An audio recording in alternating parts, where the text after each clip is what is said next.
On March 22nd, 1993, 19-year-old Carmen Van Huss, along with her father James and her little brother, had gone to an area Indianapolis hospital to visit her grandmother. Her grandmother was very, very ill and not doing very good.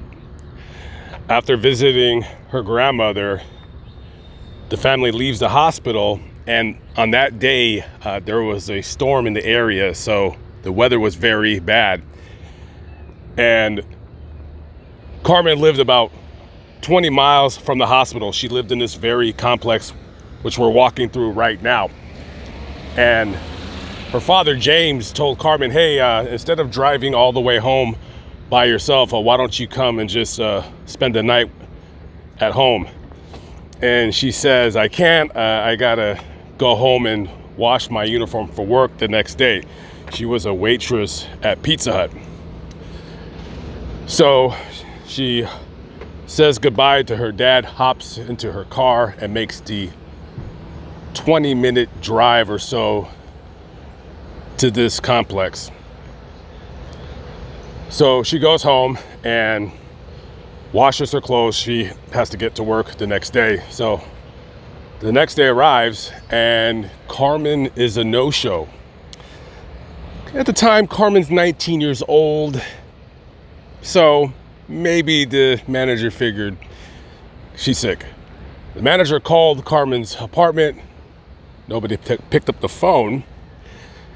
And they brushed it off as she's a teenager, she's sick, she overslept, whatever.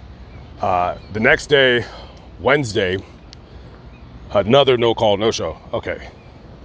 So manager's still probably thinking that she's sick. So the manager calls James, Carmen's dad, and says, hey, Carmen hasn't been to work yesterday and she hasn't shown up today. Is she okay? And James doesn't know anything about her being sick, but he hasn't heard from his daughter in a few days either. So he calls her apartment. Nobody picks up the phone. So he drives over to this complex. And when he gets here, he goes to this very building right here, 8265 Harcourt. So he makes his way into the building and he goes upstairs to his daughter's apartment. Now, the first thing he notices as he approaches the door is that there's a note on the door. He reads the note, and the note was left by the apartment manager stating that they had received several complaints the previous night about excessive noise, and to basically keep it down, be mindful of your neighbors. He puts the note in his pocket and he knocks on the door. No answer.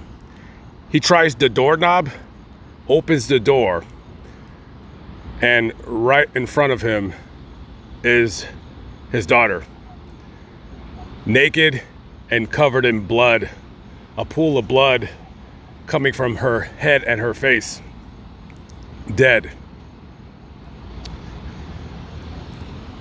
During the preliminary investigation, homicide detectives are going to want to question all of the residents and neighbors in this building where the murder occurred, and they're going to want to know about the noises and the sounds that they heard that led to them complaining to the manager, that led to her leaving the note on her door. So they talked to the residents in the building, and basically from what they gathered, around 11 p.m. they hear Carmen come home and they hear a man with her. And then around 1 a.m. to 1:15 a.m. somebody hears Carmen yell, "Get off me, get off me." Now, did they call the police? No, nobody called the police. The only thing I could guess as to why the police were not called was because Carmen had shared the apartment with her boyfriend. Now, the boyfriend is going to be a person of interest that detectives want to speak with. Carmen's boyfriend, however, at the time of the murder was out of town. He has an alibi. And they're also going to want to talk to Carmen's ex-boyfriend, who, when they spoke with, they described as shifty, a little bit nervous, and inexplicably, he ends up moving out of town. So that would raise an alarm to somebody who is looking for a murder suspect. So they gather DNA evidence, and however, when they tested both the ex-boyfriend's and the boyfriend's DNA with what they found at the scene, it quickly eliminated both as being potential suspects in this murder. When Carmen's body was taken to the Marion County Coroner's office, they counted 61 stab wounds to her head, her face, her body. And she had also been raped. A vicious, vicious death for a girl that was described as happy and basically loved everybody. At the time of her murder, Carmen was attending a school for art. She loved cats, and she would often, as a kid, take in stray cats, feed stray cats. I'm sure she fed some of the stray cats that lived in this complex at the time. So who would do such a dastardly thing? Who would do such a horrible thing to somebody that never did anything to anybody? Now, that question would be answered over 30 years later. So we're going to go back to 2013. By now, this has been a cold case 20 years in the making. So one of the homicide detectives for Indianapolis Metro PD, they go into the evidence locker and they take another look at this case. So they do another analysis of the DNA evidence, and either they came with a stronger DNA sample than they originally had. I'm not really sure, because they did have DNA evidence back in 1993, but of course DNA technology is always improving quite drastically, I should say. So they have another DNA profile. They upload it into CODIS, and well, now they sit back and wait, but they get no hits. So this case would go cold again for about another 9 years or so. So in February of 2024, Parabon, which is the DNA analysis company that Indianapolis Metro uses, they contacted detectives and they said, we have a person of interest in this matter.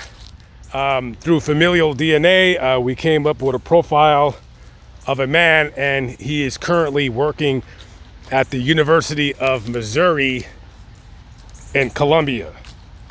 His name is Dana Jermaine Shepard, and he's 52 years of age. Now, detectives, they do a quick background check of this guy, and he has some arrests for theft.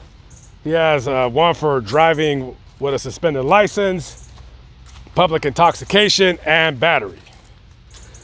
So detectives get a warrant to get access to his DNA and his fingerprints.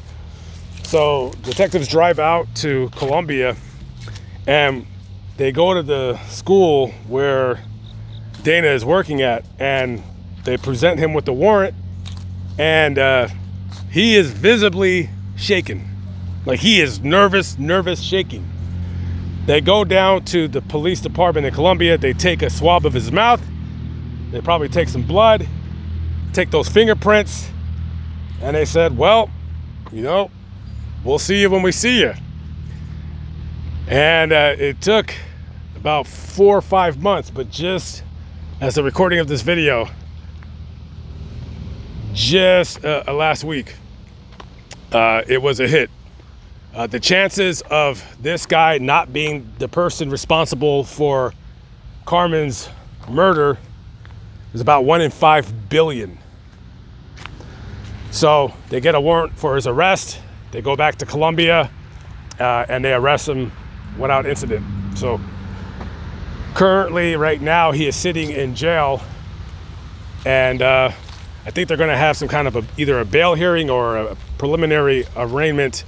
I think it's going to be in a couple days. And this is the final resting place of Carmen Hope Van Huss.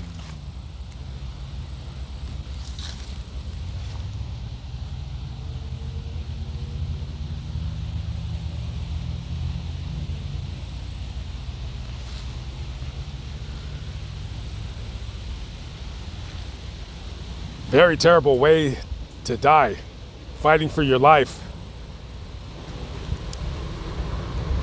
And that bastard that killed her, he lived in the same building adjacent to hers. So it wasn't exactly the same building, but it was the one right next to her.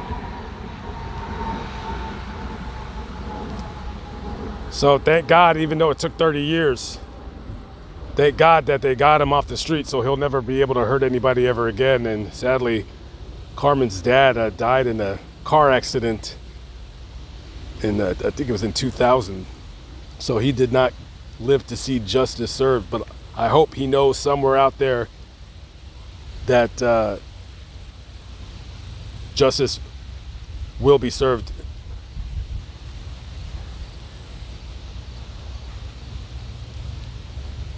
Okay, guys, I am out of here.